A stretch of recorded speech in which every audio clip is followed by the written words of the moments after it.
الحمد لله وحده والصلاة والسلام على من لا نبي بعده صاحب التاج والميران سيد الإنس والجنات محبوب رب الأرض والسماوات الذي اسمه مكتوب في الإنجيل والتوراة أرسله الله تعالى بالحق بشيرا ونذيرا وداعيا إلى الله بإذنه وسراجا منيرا. أما بعد فأعوذ بالله من الشيطان الرجيم. بسم الله الرحمن الرحيم. إنا نحن نزلنا الذكر وإنا له لحافظون. وقال تعالى: لو أنزلنا هذا القرآن على جبل لرأيته خاشعا متصدعا من خشية الله. وتلك الأمثال نضربها للناس لعلهم يتفكرون. وقال النبي صلى الله عليه وسلم: خيركم من تعلم القرآن وعلمه. وقال عليه الصلاة والسلام: إن الله يرفع بهذا الكتاب أقواما ويضع به آخرين.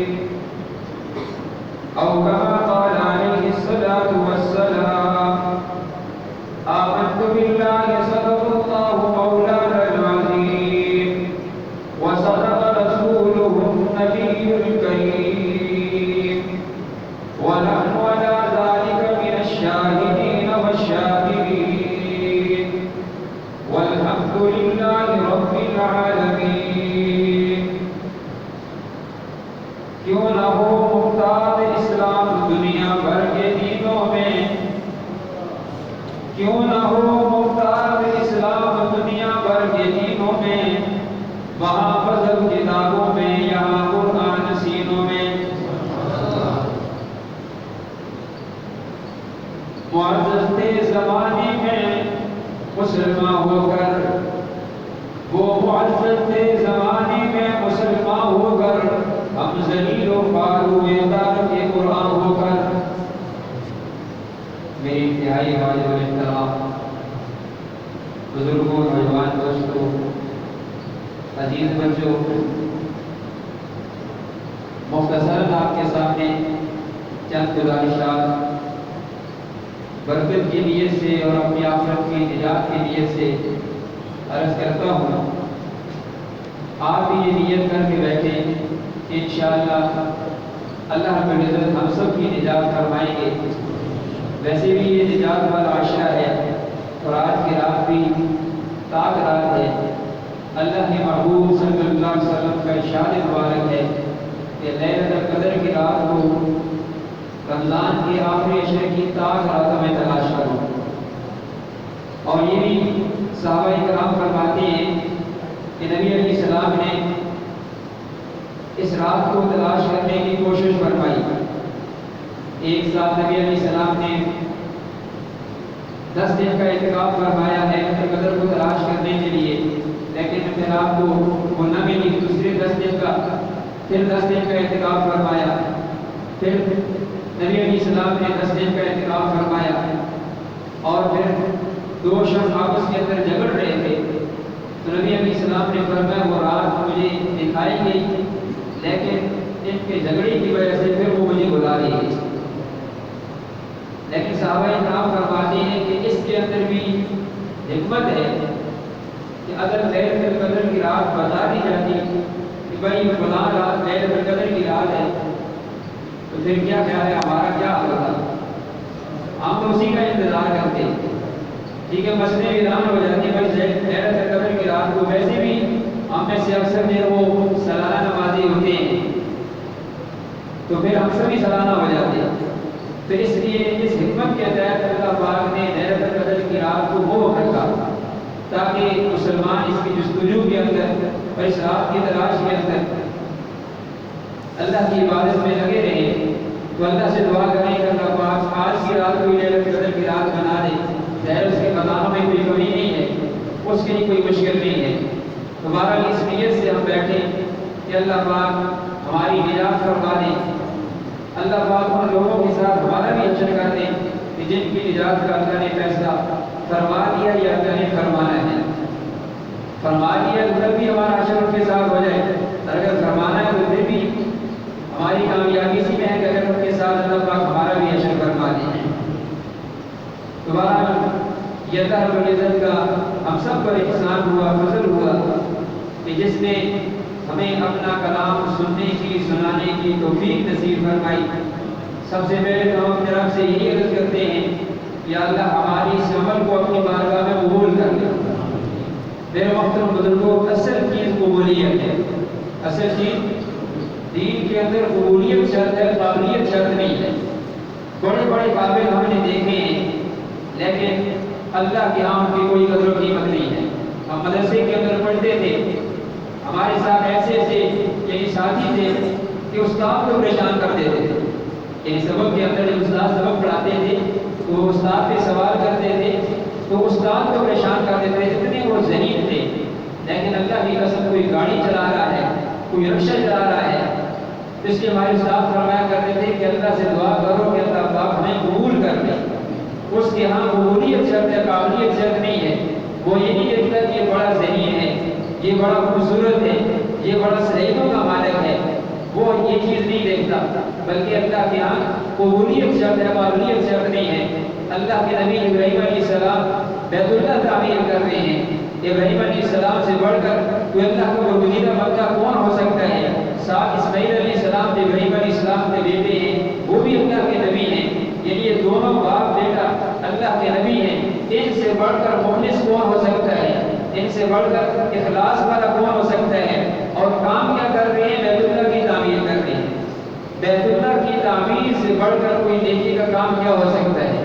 ان اول بیت وضع للناس للذی ببکۃ مبارک وہدی للعالمین۔ اللہ نے فرمایا بیت اللہ وہ جگہ ہے جو سب سے پہلے اللہ کی عبادت کا بنا ہے۔ اس دنیا کے اندر، اس کائنات کے اندر اللہ کی عبادت کے لیے سب سے پہلی جگہ بیت اللہ ہے۔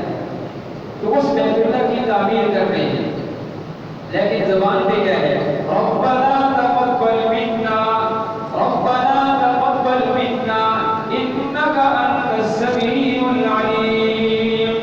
یا اللہ ہم تیرے نبی ہیں، تیرے گھر کی تعمیر کر رہے ہیں، لیکن یا اللہ ہماری گزارش یہ ہے، ربنا اے ہمارے رب، تقبل منا ہماری طرف سے ہماری اس نیکی کو قبول کر لے، انک انت السمیع العلیم، بے شک تو سننے والا اور جاننے والا ہے، ہماری نیکی تیری بارگاہ میں قبول ہو جائے۔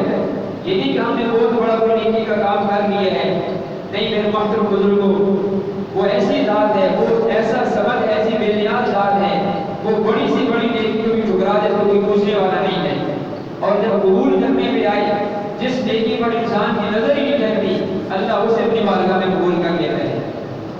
میں نے آپ کے سامنے اکثر وہ واقعہ سنایا ہے، سفیان ثوری رحمۃ اللہ علیہ بہت بڑے محدث، بہت بڑے مفسر اور بہت ہی بڑے اللہ کے ولی گزرے ہیں۔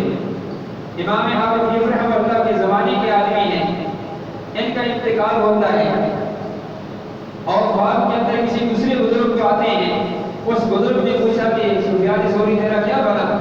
تو دنیا سے رخصت ہوا ہے، تو نے اتنی بڑی دین کی خدمت کی ہے، اتنی بڑی کتابیں لکھی ہیں، لاکھوں میں کروڑوں میں آگے تیرے شاگرد ہیں۔ سفیان ثوری رحمۃ اللہ علیہ نے فرمایا میرے بھائی کیا پوچھتے ہو؟ میں اس حدیث کی خدمت کو لے کے بیٹھا ہوا تھا، اس قرآن کی خدمت کو لے کے بیٹھا ہوا تھا، اپنی اس نماز پر یا اپنی اس تہجد پر میرے بڑا گھمنڈ تھا کہ میں اتنی اللہ کی عبادت کرتا ہوں، ساری ساری رات نوافل کے اندر گزر جاتی ہے، میرے لیے تو مسئلہ ہی کوئی نہیں ہوگا۔ لیکن میرے بھائی، میرے رب نے میرے جس عمل پر میری نجات کا فیصلہ فرمایا ہے، میرے تصور کے اندر بھی نہیں تھا، میرے وہم و گمان کے اندر بھی نہیں تھا کہ یہ عمل میری نجات کا ذریعہ بنے گا۔ وہ عمل کیا تھا میرے محترم بزرگوں؟ وہ عمل یہ تھا کہ سفیان ثوری رحمۃ اللہ علیہ ایک دن کتاب لکھ رہے ہیں، حدیث کی کتاب لکھ رہے ہیں۔ پہلے زمانے میں جب کتابیں لکھی جاتی تھیں تو قلم سیاہی کے اندر ڈبو کر سے یعنی کتاب لکھتے کتابت کیا کرتے تھے۔ تو کہتے ہیں میں کتابت کر رہا تھا، قلم چلا رہا تھا، کتاب پہ کاغذ پہ قلم چلا رہا تھا، تو ایک مکھی آ کر سیاہی کے اوپر بیٹھ گئی، چوسنے لگی۔ تو میرے دل کے اندر یہ خیال پیدا ہوا یہ اللہ کی مخلوق یہ پیاسی ہے، تب یہ سیاہی کے اوپر بیٹھی اس کو چوس رہی ہے۔ میں نے اپنی قلم کو روک لیا، یہ اللہ کی مخلوق ہے، تو جب تک اس کی پیاس نہیں بجھتی میں اپنی قلم آگے نہیں چلاتا۔ تو جب تک مکھی اپنی مرضی کے ساتھ اس قلم سے نہیں اڑی میں نے قلم کو حرکت نہیں دی۔ اللہ نے کہا سفیان ثوری میری مخلوق پہ تو نے رحم کیا تھا، اس پہ ترس کھا کر تو نے یہ کام کیا تھا، جب میں تجھے معاف کرتا ہوں۔ اس لیے میرے محترم بزرگوں ہر وقت اللہ سے ڈرتے رہنا چاہیے اور اللہ سے یہ دعا کرتے رہنا چاہیے کہ اللہ پاک ہماری نیکیوں کو، ہمارے اعمال صالحہ کو اپنی بارگاہ میں قبول فرما لے۔ اس لیے میں نے عرض کیا کہ اللہ رب العزت ہماری اس عمل کو اپنی بارگاہ میں اگر میں نے قبول کر لیا ہے تو یقیناً یہ ہمارے لیے بہت بڑی کامیابی ہے۔ لیکن خدا نہ خواستہ یہ نہ ہو کہ ہم نے اتنے دن یہ محنت کی ہے، رات کو قرآن سنا ہے، اگر اللہ کی بارگاہ سے اس بات کو اٹھا دیا جائے تو پھر ہم سے بڑھ بھی معلوم کوئی نہیں ہوگا۔ لیکن ہمیں اپنے رب کی رحمت پہ امید ہے، ہمیں اپنے رب کی رحمت پہ امید ہے۔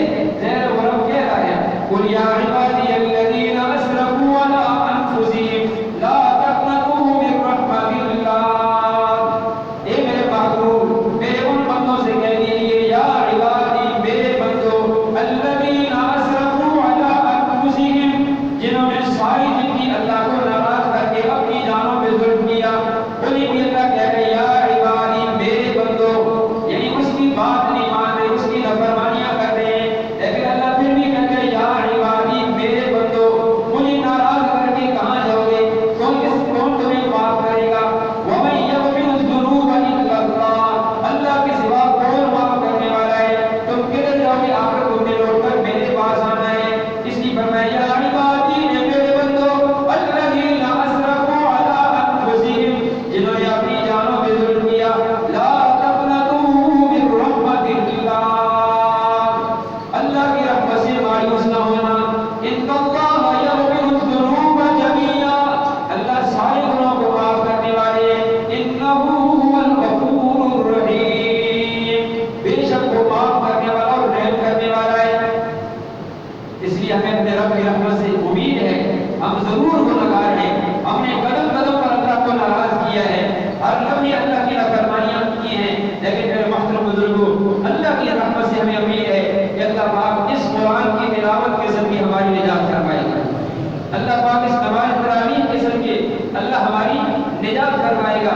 اللہ کی رحمت سے مایوس نہیں ہونا چاہیے۔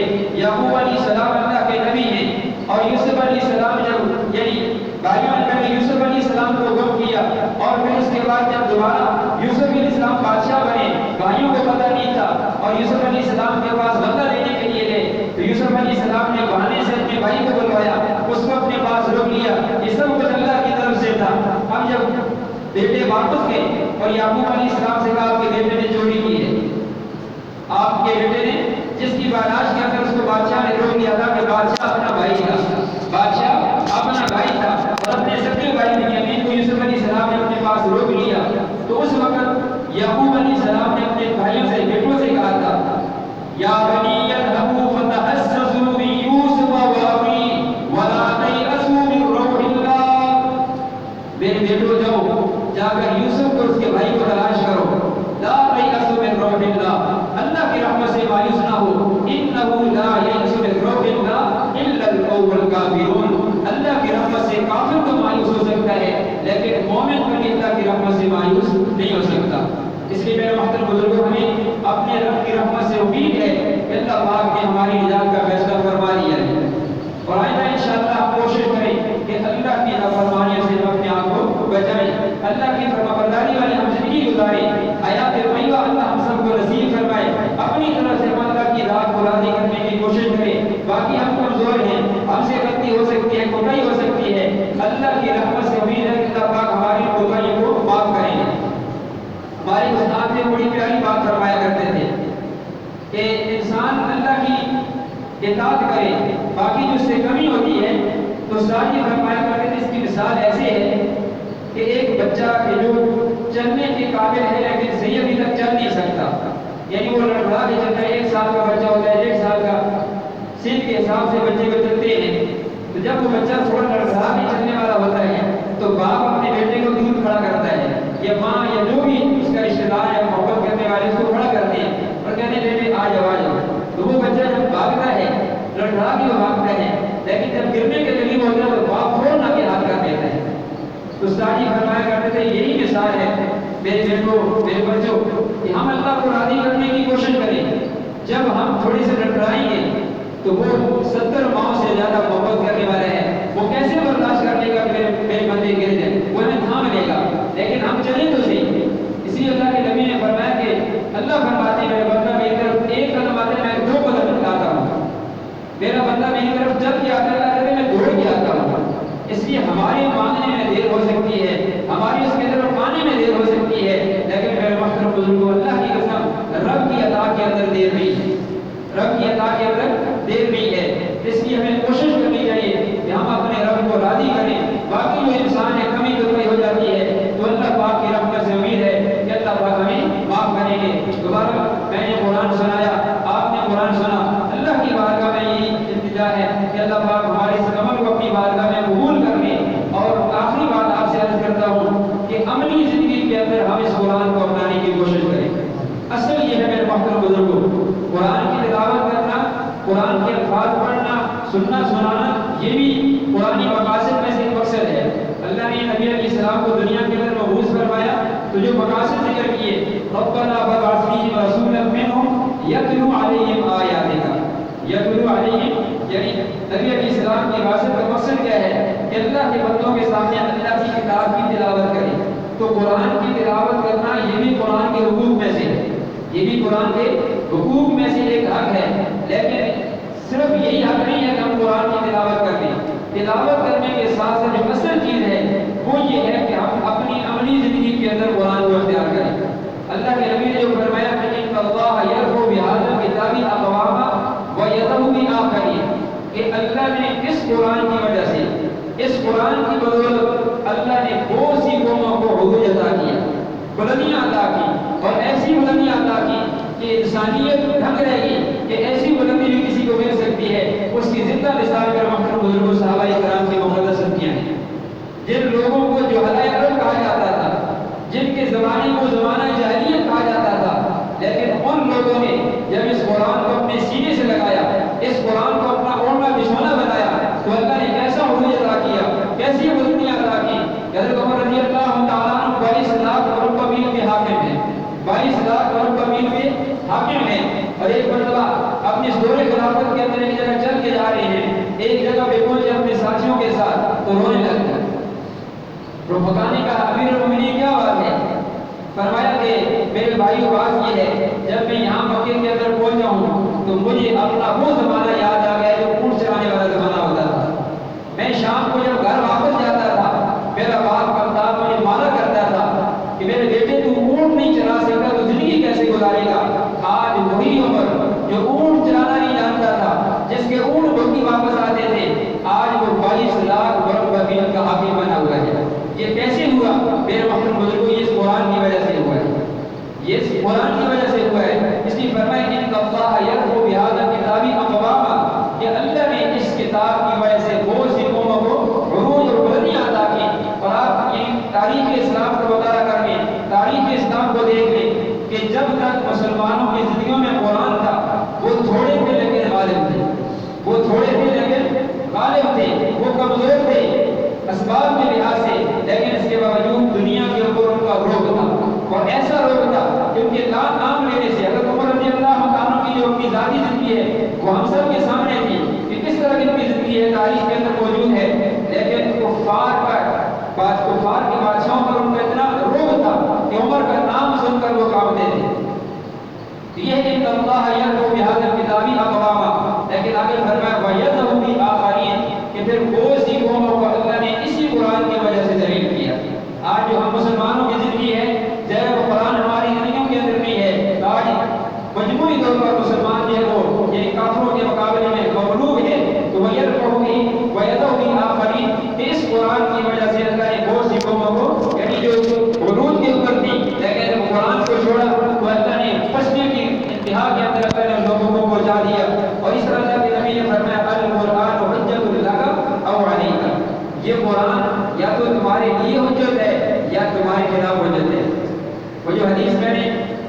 صبح کی نماز کے بعد رمضان کے حوالے سے حدیث پڑھی تھی کہ روزہ اور قرآن ایسے اللہ کی بارگاہ میں دو سفارشی ہیں کہ جن کی سفارش کو اللہ رد نہیں کرتے. روزہ سفارش کرے گا یا اللہ میں نے تیرے اس بندے کو دن میں کھانے پینے سے خواہشات پوری کرنے سے روکا تھا, یا اللہ میں اس کے حق میں سفارش کرتا ہوں, میری سفارش کو اپنی بارگاہ میں قبول فرمائے. قرآن کہے گا یا اللہ یہ رات کے وقت نماز تراویح کے اندر مجھے سنا کرتا تھا, مجھے پڑھا کرتا تھا, یہ ویسے میری تلاوت کیا کرتا تھا رات کے وقت, یا اللہ میں نے اس کو سونے سے آرام کرنے سے روکے ہوئے تھا, یا اللہ میری سفارش اپنی اس کے حق میں اللہ میری سفارش قبول کر لے. نبی علیہ السلام نے فرمایا اللہ روزے اور قرآن کی سفارش کو اپنی بارگاہ میں قبول کریں گے, اور یہ دو ایسے سفارشی ہیں کہ جن کی سفارش اللہ رد نہیں کرتے. اللہ کے نبی نے فرمایا القرآن حجت اللہ کا, تو یہ قرآن ہمارے حق میں کب سفارش کرے گا, اس کی سفارش ہمارے حق میں کب قبول ہوگی, جب میری اور آپ کی زندگی اس قرآن کے احکامات کے مطابق گزرے گی. اور اگر خدا نہ خواستہ ہماری اپنی زندگی قرآنی احکامات کے خلاف گزرے گی تو اللہ کے نبی نے فرمایا او علیکا, یہ قرآن تمہارے خلاف بھی گواہی کر سکتا ہے, گواہی دے سکتا ہے. تو ظاہر ہے جس طرح قرآن کی سفارش کو اللہ رد نہیں کریں گے, تو جب یہ قرآن خلاف بن کے آ جائے یا یہ خلاف جب کی گواہی دینے لگے تو پھر کیا خیال ہے اللہ پاک اس کی گواہی قبول کریں گے نہیں کریں گے. یہ قرآن کی گواہی پھر دونوں طرف قبول ہوگی, جس طرح حق میں قبول ہو سکتی ہے اسی طرح خلاف بھی قبول ہو سکتی ہے. تو وہ خلاف اسی صورت میں ہوگی کہ جب ہماری عملی زندگی قرآن کے مطابق نہیں ہوگی. اور اس وقت ضرورت اسی بات کی ہے کہ ہم مسلمان عملی طور پر مسلمان مانتے ہیں. باقی ہمارا تو اللہ کی رات پر بھی ایمان ہے, اللہ کے نبیوں پر ایمان ہے, ساری ایمانیات پہ ہمارا ایمان ہے, لیکن نہیں ہے تو عملی طور پر ہم کمزور ہیں. اور ہم نے جو اپنی زندگی کے اندر یہ چند مخصوص یعنی عبادات کی سنتے ہیں جن کو اختیار کرنے کو ہم نے عبادت سمجھا ہوا ہے, میرے وقت بزرگوں عبادت کسی کا نام نہیں ہے. اس دن جمعے کے اندر میں نے آپ سے عرض کیا تھا کہ عبادت نام ہے اللہ کی بات ماننے کا, عبادت نام ہے اللہ کی بات ماننے کا. تو کیا اللہ کی بات صرف مسجد کے اندر ہے, کیا اللہ کی بات صرف رمضان کے اندر ہے, کیا اللہ کی بات صرف حج عمرے کے اندر ہے؟ نہیں میرے محترم بزرگوں, ہم مسجد میں ہیں تو تب بھی اللہ کی ماننے والے ہوں, ہم گھر میں ہوں تب بھی اللہ کی ماننے والے ہوں, ہم بازار میں ہوں تب بھی اللہ کی ماننے والے ہوں, ہم ڈیوٹی پر ہوں تب بھی اللہ کی ماننے والے ہوں. یعنی مومن تو وہی ہوتا ہے کہ جو ہر حال میں اللہ کی اطاعت کرتا ہے, چاہے وہ عقائد کے اندر ہو, چاہے وہ معاملات کے اندر ہو, چاہے وہ معاشرت کے اندر ہو, چاہے وہ اخلاق کے اندر ہو. 24 گھنٹے کی زندگی مومن کی اللہ کے احکامات کے مطابق گزرے گی. یہ میرے محترم بزرگوں مومن ہے, اور اس کو اللہ کے نبی نے کامل ایمان والا بندہ کہا ہے. اس چیز کا نام عبادت ہے. یہ چند چیزیں اختیار کرنے کا نام عبادت نہیں ہے. عبادت یہ ہے کہ ہم اللہ کی مانیں, اللہ کی مانیں, چاہے ہم پریشانی کے اندر ہیں, چاہے ہم خوشی کے اندر ہیں, چاہے ہم تنہائی کے اندر ہیں, چاہے ہم دوست احباب کی محفل کے اندر بیٹھے ہوئے ہیں, ہر حال میں اللہ کی ماننے والے بنتے ہیں. میرے محترم بزرگوں اس وقت کامیابی ہمارے قدم چومے گی, اس وقت کامیابی انشاءاللہ ہمارے قدم چومے گی. تو اللہ سے دعا ہے کہ اللہ پاک ہماری اس محنت کو اپنی بارگاہ میں قبول فرمائے. اور چند باتیں جو میں نے آپ کے سامنے عرض کی ہیں اللہ پاک نے بھی اپنی بارگاہ میں قبول فرمائے. کمی گزری ہوئی ہے قرآن کی تلاوت کرنے کے اندر, قرآن کی تلاوت سننے کے اندر, نماز پڑھنے کے اندر, نماز پڑھانے کے اندر اسی طرح کی کوتاہیاں ہوئی ہے. اللہ جانتا ہے, ہمیں معلوم نہیں ہے. اللہ پاک سے دعا ہے کہ اللہ پاک ان تمام کوتاہیوں سے درگزر فرماتے ہوئے ہمارے اس عمل کو اپنی بارگاہ میں قبول فرمائے. دعا فرمائیں. آمین. الحمدللہ رب العالمین والعاقبۃ للمتقین والصلاة والسلام علی اشرف الانبیاء والمرسلین. ربنا ظلمنا انفسنا وان لم تغفر لنا وترحمنا لنكونن من الخاسرین. ربنا ظلمنا انفسنا وان لم تغفر لنا وترحمنا لنكونن من الخاسرین. لا اله الا الله الحليم الكريم, لا اله الا الله الحليم الكريم, لا اله الا الله الحليم الكريم, لا اله الا الله الحليم الكريم. هو رب العرش العظيم, هو رب العرش العظيم, والحمد لله رب العالمين. اللهم إنا نسألك موجبات رحمتك, اللهم إنا نسألك موجبات رحمتك وعزائم مغفرتك والغنيمة من كل بر والسلامة من كل إثم. لا تدع لنا ذنبا إلا